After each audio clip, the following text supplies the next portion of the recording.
Patuloy po kayo nakatutok sa unang balita. Mountain climber pinangangambahang nalunod matapos tangayin ng malakas na agos ng tubig ng Wawa River sa Rodriguez, Rizal. Narito ang report.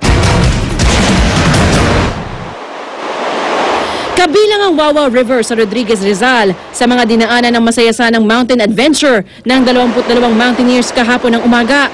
Sa kasamaang palat, naganap ang di inaasahan. Nadangay na malakas na agos ng tubig sa ilog si Adrian Alba, isa sa mga mountain climber. Kwento ng kanyang mga kasama, hawak nilang lahat ang isang lubid ng tawrin nilang ilog. Pero sa hindi malamang dahilan, bigla na lamang daw nakabitaw si Adrian. Sa pag-asang nakalangoy ang biktima sa mababang bahagi ng ilog, ginalugad ng kanyang mga kaibigan ang paligid para hanapin siya. Pero wala silang nakita.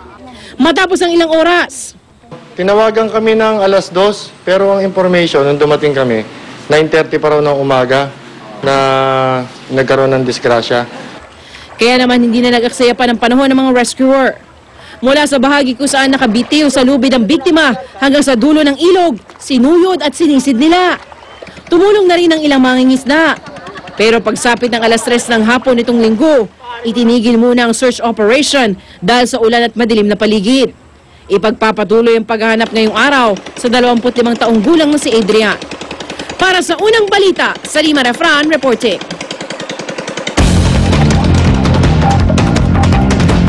Balikan po natin si Dante Perelio kaugnay sa nakatakdang pag-alis si Juan Manuel Marquez papunta pong Amerika sa pagpapatuloy ng World Press Tour ng ikatlong laban nila ni Manny Pacquiao. Dante.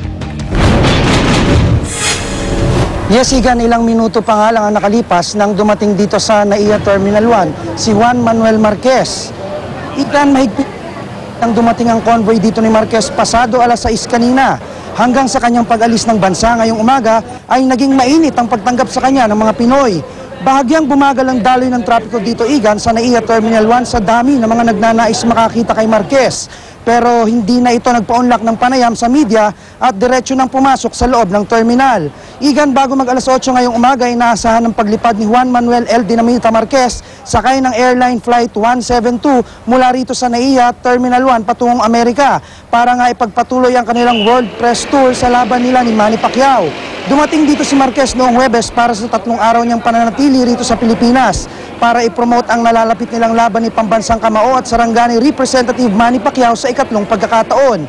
Igan, sa November 12 sa MGM Grand sa may Las Vegas, Nevada sa Amerika, muling maghaharap at magaganap ang tunggalian ng dalawang magiting na boksingero. Igan, kagabi ay nauna ng bumiyahe pa Amerika si Manny Pacquiao. Yan ang unang balita mula rito sa Pasay City. Balik sa iyo, Igan. Maraming salamat, Dante Perelio, nagulat live mula sa NAIA.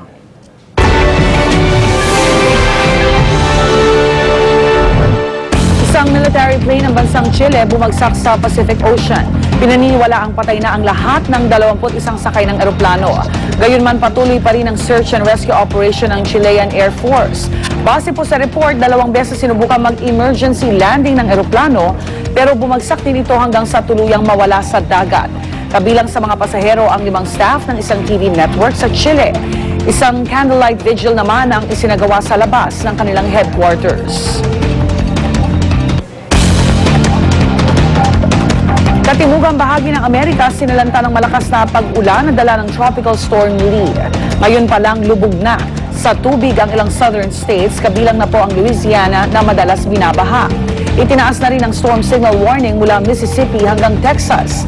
Sa lakas ng bagyo, sinuspende ang pagkuha ng langis mula sa Gulf of Mexico. Ayon sa Weather Service ng Amerika, magpapatuloy ang malakas na pag-ulan sa mga susunod na araw.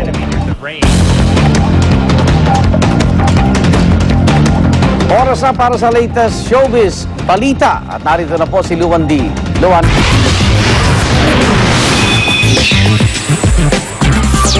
Salamat, Igan. Update muna tayo sa Venice Film Festival. Mainit na sinalubong ng fans sa Venice si Al Pacino. Binigyan ng Hollywood veteran ng special prize na J.J. LeCoultre Glory to the Filmmaker Award. Para yan sa natatanging niyang kontribusyon sa film industry. Ipresent din ng aktor ang newest directorial project niyang Wild Salome. Isa itong part documentary, part movie tungkol sa writer na si Oscar Wilde at sa stage play na isinulat niya na Salome. Tampok din sa Venice Film Festival ang bagong pelikula ni James Franco. Pinamagatang Sal, isa itong biopic ng American film and theater actor na si Sal Mineo. Tungkol ito sa mga huling sandali ng buhay ng aktor bago siya pinaslang at the age of 37. Pinagkaguluhan ng aktor nang lumakad siya sa red carpet. Magiliw naman siyang nagbigay ng autograph at nagpa-picture sa ilang fans. Mamaya, sisilipin naman natin ang pagramba ni Gwyneth Paltrow at Matt Damon sa Venice Film Festival. So, stay tuned. At ang hirit namin mamaya, 3 lalaki patay sa pamamaril sa Barangay Holy Spirit sa Quezon City. At rider patay matapos sumalpok sa poste ang sinasakyang motorsiklo sa Bintar, Ilocos Norte. Abangan niya natin iba pa sa unang balita mamaya.